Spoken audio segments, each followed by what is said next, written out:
Uh, Good evening, our audience. Now we reach the part of the discussion panels. We would like first to thank our esteemed speakers for what they gave us of informations and the presentations. Our first questions will go to the Dr. Mohammad Zamri Wanik. The question, Dr. Mohammad, what do you think will be the most sustainable energy solutions for electrical vehicle chargers in the desert environment such as the MENA region? Yes, can you hear me? Yes, yeah, Dr. Yes, yeah, that is a very interesting question. We are at QEERI. We are still trying to find out. We are doing the research. So far, the most mixed hybrid electric charger that is seem very promising is with a PV and energy storage, because that is the energy is already here, and but in the future we are seeing the hydrogen, green hydrogen will be part of this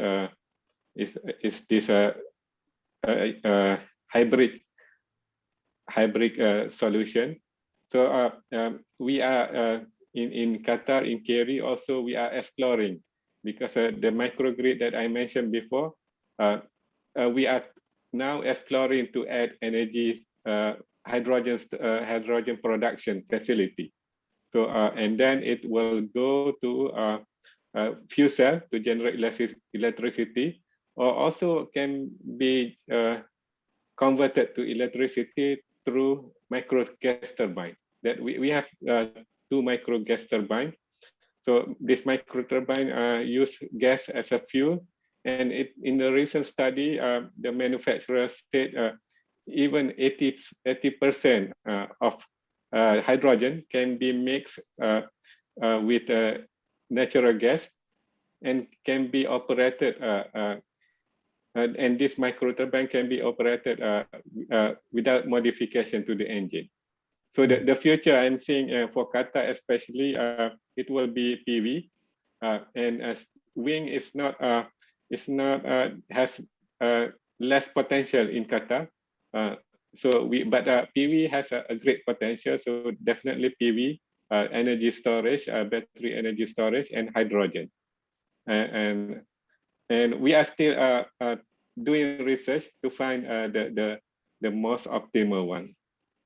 Yeah, thank you, Dr. Mohammed. And actually, the Qatar research QEERIs that you are working in, it has a lot of researches, and I think most of the audience are very interested to know more about what you have of the results.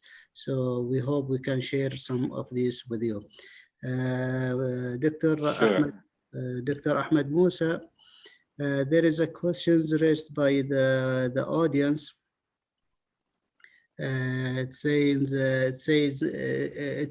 that will the wireless electrical vehicle charging system have any importance of the world's development in the field of electrical vehicles? I think during your presentations you talk about some wireless charging systems. And how that will be positively affected to the world's developments. Can you comment on that?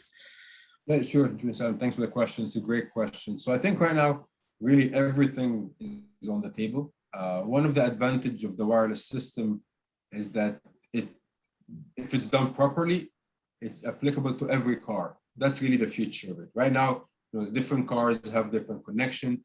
If you've been to the US, you know that, for example, Tesla has a very well established large DC chargers across the US. If you're traveling from California all the way to New York, in the rest areas you have some. And until recently, that was only available for Tesla cars. I believe last week, they announced plans that they're gonna let other non-Tesla EVs charge. So you could kind of see that between the EVs themselves, the small community is going to get larger.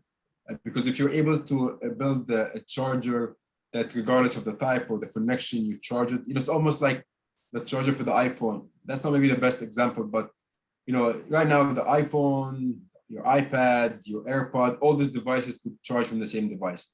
So what smart charging would do, first of all, it looks nice from a customer perspective. You don't have all this wires, you don't have the safety hazard of someone tripping or a fire or something like that. I believe the vehicle to grid is going to help a lot because in the future, it's going to be a market. Like I mentioned, you have your car sitting there doing nothing. Now you get a signal, hey, if you go to this area, you make a lot of money because there's an issue.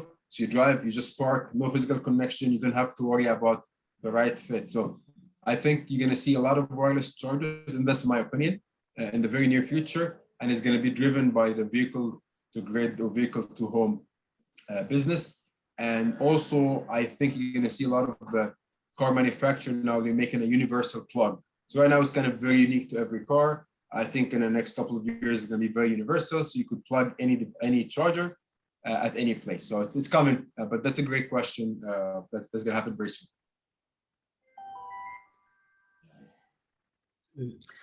Thank you, Dr. Ahmed, for this answering these questions. And now we'll move to Mr. Andrew. Actually, Mr. Andrew, with the questions have two parts. The first part about the smart, sustainable bike, the bike that you talked about. Does it have the same charging fitting with the electrical vehicle system? I mean, now if we have like an electrical vehicle charging station, the small one, is that it can be fitted to the products that you have? And also the question saying, how is the potential in the UK using this type of products? Okay, can you hear me and see me? Yes, yeah. Very good. So the first question then about the type of charging connector, the simple answer to that is it can either have a type 1 sort of domestic charger, so to plug in at home or in the garage, or a type 2 connector to plug into chargers that are out in public space. There is also under development actively battery swapping solutions, so that it can be a cassette battery that you take out, put into a battery bank and exchange for another. So I hope that broadly answers the question about charging. Of course, CCS is popular in some parts, CHAdeMO in others, but this bike is out of Japan, so it's geared to that region.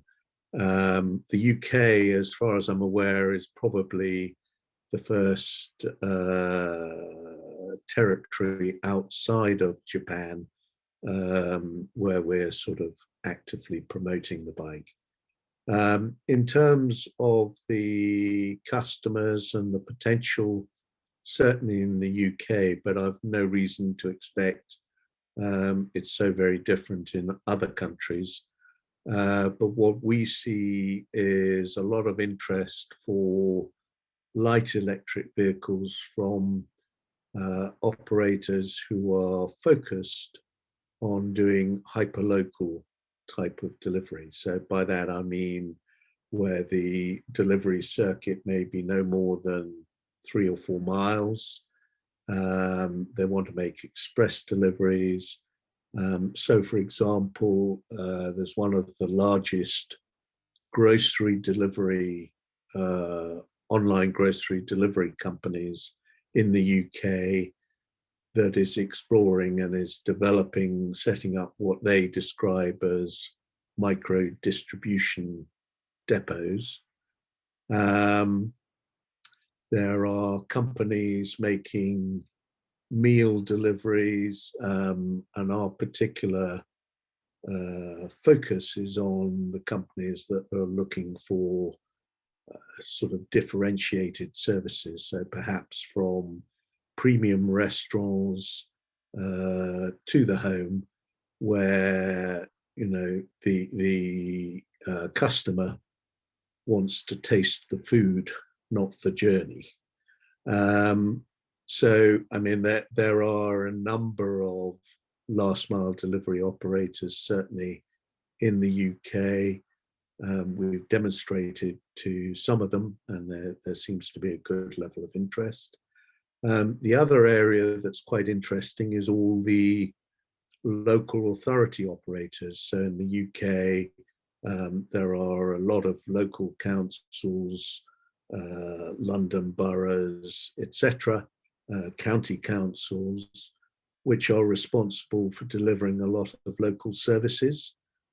Anything basically where they have to take the service or the goods to the customer or the constituent. That could be parking services, it could be delivering services to care homes, etc. But of course, there is a tremendous amount of pressure on local authority operators to go green. So, they're looking for those kinds of solutions. They're not necessarily looking for a big electric van to replace a big diesel van. There might indeed be, but really our focus is on the hyperlocal stuff, where you want something that's small and nimble. You don't want to go around with a van with its cargo bay 3/4 empty, because that's not particularly efficient either. So that's where our focus is. I hope that answers the question.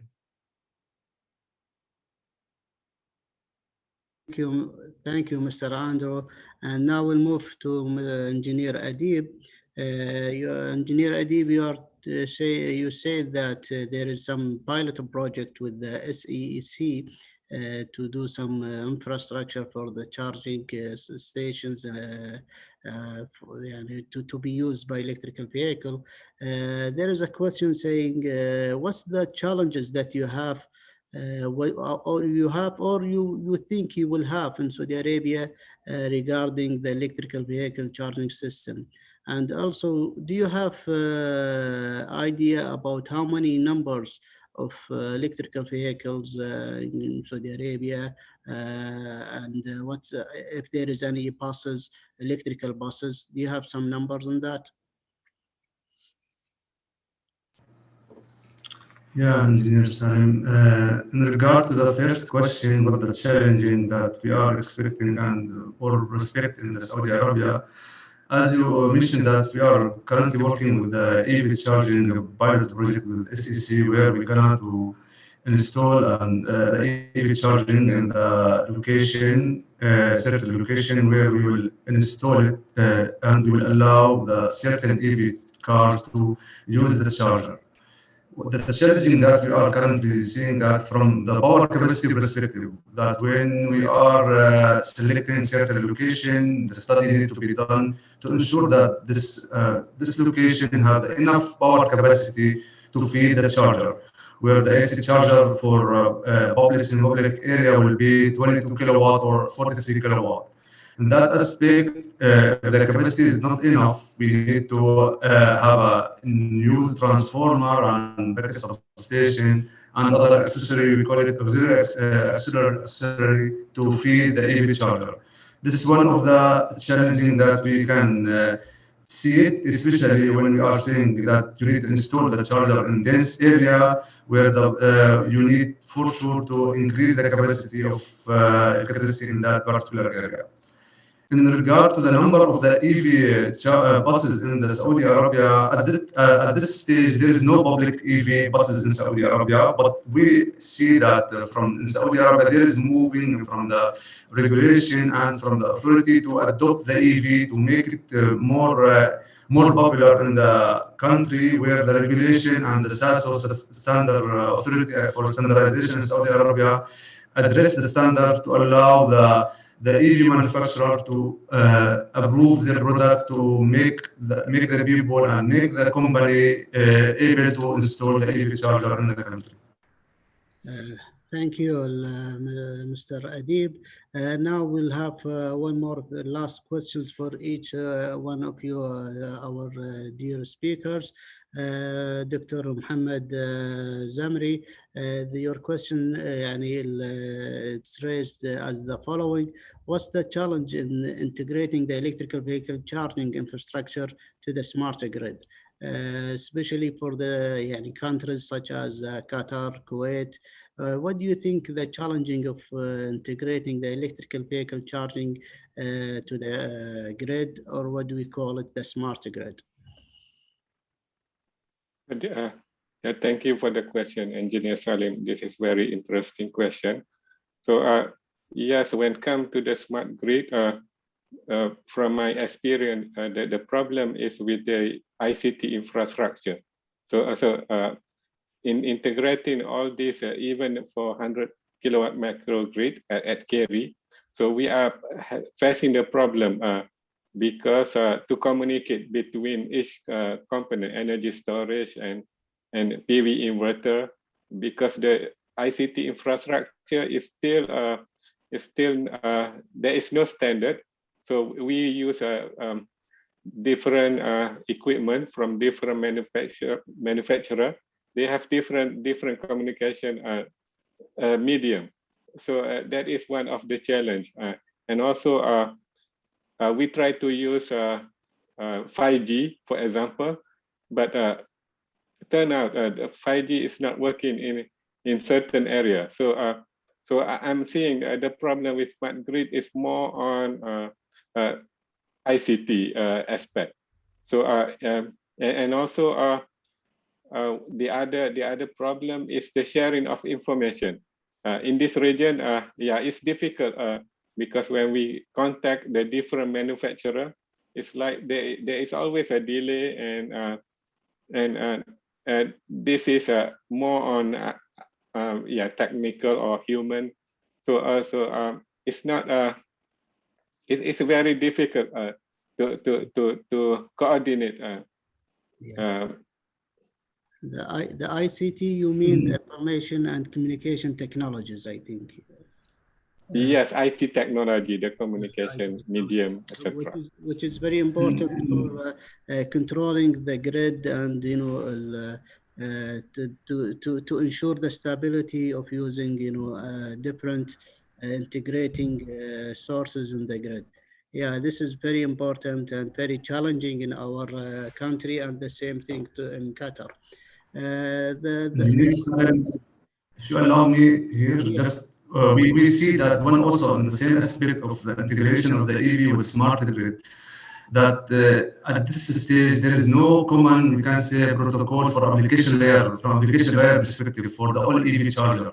We see when we are speaking about smart metering, there is DMS protocol where there is verification for the application layer. All the meter will speak the same protocol, application protocol. While in the EV charging, we're still in the evolving stage. There is no common application layer that you are able to ensure that all the charger will accommodate and will have. Thank you for this participation and addition, Mr. Adib. And we hope our research will go further in these parts, so we can get better results and better applications. Mr. Ahmed Mousa, the question saying most of the electrical vehicle charging points are the small electrical vehicle charging devices. Is there any study talking about the central charging stations for electrical vehicles as the idea we see, like the central gas station, for example? Because once you have medium size of central electrical vehicle charging stations that will allow you to use a medium size of renewable energy source that can merge to this system and make it very eco projects. Is there any study regarding this as you have in your mind, or what's the experience you have in the USA? I know it's a great question. So to start first, the typical home in the US, the peak load is between 3 to 5 kW. Right now, most people are installing level 2 chargers for the small cars. It could go up to like almost 15 or 17 kW. So already the regular EV is almost 5 times the house load. That's number one. Number two, as far as the large vehicle, because that's the question, there's an advantage and disadvantage. One of the advantages, they park in the same place. So you could, to your point, you could have a medium voltage feeder, 13 kV, 15 kV, whatever the voltage is, in one location. Let's say a very large post office or a FedEx, DHL, stuff like that. What we have seen right now is a lot of the sanitation truck, the garbage trucks. They have been the buses, like Dr. Mohammed mentioned in the beginning. Those two, I think, are the largest. We call it depot charger that we have right now. And the good thing about them is they follow they have an expected route. I mean, they go from one point A to point B and back to point A, and they start at a certain time and at a certain time. So for us, as far as the utility is great, for residential customer, they could charge anytime, even if there are penalties or rebates. But for them, that's work. What the problem in the US is that we have something called demand charge. So a lot of, unfortunately for customers, the whole year, their electric bill is based on the usage on the peak day. So let's say today, August 4th is the hottest day, and whatever power they use today will dictate the power for the whole year. So there's a discussion, that you can have a different demand charge or maybe like a vacation demand charge. So what we're trying to do to answer your question is there's a big effort on the non-technical part, which is the rates.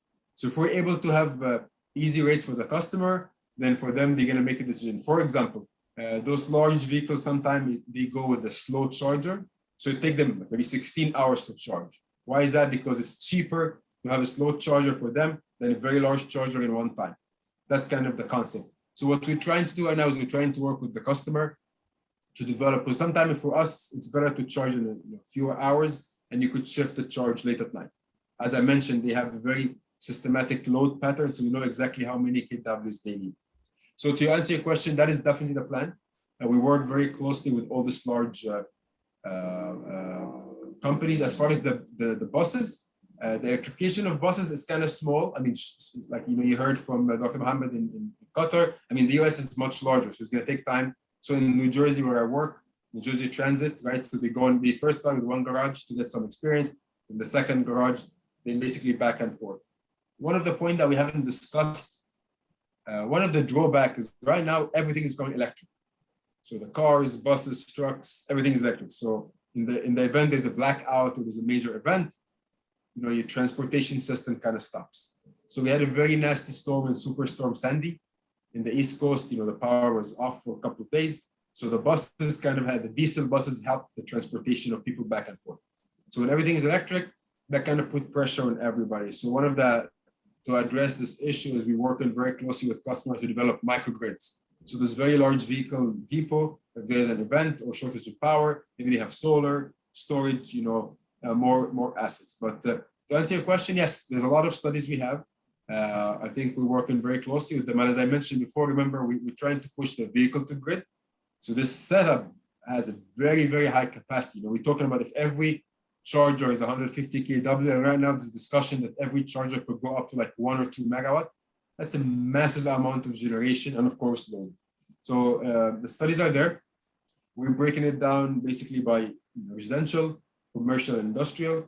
So there's a lot of studies actually that are available. I mean, you're more than welcome to reach out to me. I could guide you some of them. But for us, in a way, it's easier because it's one location with a lot of power compared to multiple locations. Thank you, Mr. Ahmed. Now we'll move to Mr. Andrew. Mr. Andrew, always the cost is the concern for the people to use the electrical vehicles or the electrical bike. For example, in UK, how is the system there you have in UK, and how is the cost regarding the charging, the electrical vehicle charging system? We hear some countries they provide some charging station points as incentives for some of them are free, some of them are low price, but I don't know, it's in London and in the UK. Is it giving you some incentives to and encourage people to move for the electrical vehicles? Yes, can you hear me? Yes. Okay. So the answer is yes on several fronts. I mean, in terms of passenger car drivers, there are some not hugely generous, but some incentives to install electric vehicle chargers. And in terms of sort of legislation, new developments have to carry a proportion of EV chargers to get the permissions to develop. But in terms of what's out there in the public space, I mean, that whole market is somewhat developmental. There are indeed a number of cases where supermarket operators offer, in conjunction with a charge point operator, offer free charging when you're parked in their supermarket car park. And you can possibly imagine the sort of commercial incentives for them to do that. Keeps customers in the stores and spending. There are some instances where electric vehicles are offered concessionary parking rates in sort of public car parking spaces. But the whole market for park and charge, I would have to say, is very early stage at the moment. Of course, our focus is primarily on providing solutions to fleet operators. So more likely than not, whatever charging facilities they want to install will be in the depot, and therefore sort of charging out there in the wild, unless they have some sort of unforeseen running out of power before they expect, it's not going to happen that much. Also, the incentive is very heavily tipped towards home charging, because parking in the public domain is typically at a premium cost. And therefore, if you have a driveway, if you have a garage, more likely than not, and given that the average trip is not that huge, more likely than not, you're going to want to charge from the socket at home, because that's most cost effective. In fact, the comparisons that I showed for running costs of an electric three-wheeler versus a petrol three-wheeler were based on sort of domestic charging rates for electricity, rather than those that you might encounter from somebody who's put a charge point out on the street. But at the moment, the whole market's evolving a bit. Certainly there's a number of instances of incentives with discounting charging rates or even free in order to encourage people to adopt EVs. Thank you, Mr. Andrew. Now we'll move to Mr. Adib. Mr. Adib, since Alfanar is one of the largest companies in Saudi Arabia regarding, the electrical vehicle charging, based in the relations of international companies. There is many engineers here in our audience and the researchers from Saudi Arabia. They are asking about, is there any cooperations between the FANAR is making with some universities and some of the opportunities of internships with some students to do some research and to do some designing of projects and some pilot projects? Do you have this in your company?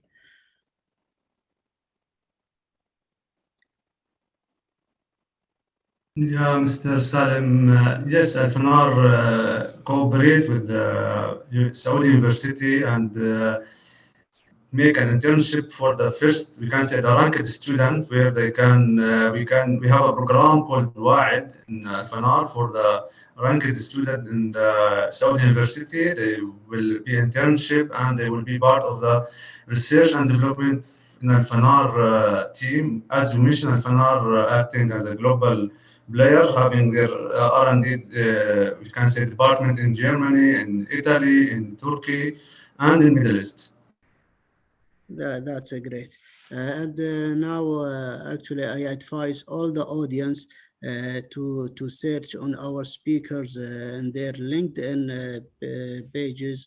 They will find a lot of interesting information regarding the electrical vehicle and different issues. Here we reach the end of this webinars. We had a very lovely time sharing the knowledge with our esteemed speakers. We say thank you to all of you, Dr. Mohammed Zamri and Dr. Ahmed Mousa and Mr. Andrew Firmston, and also Mr. Engineer Adib. And on behalf of Dr. Mohammad Alam, he was supposed to be with us. He had some technical difficulties to join us in this webinar. We hope he can join us later in the future for our next events. Thank you again, our speakers.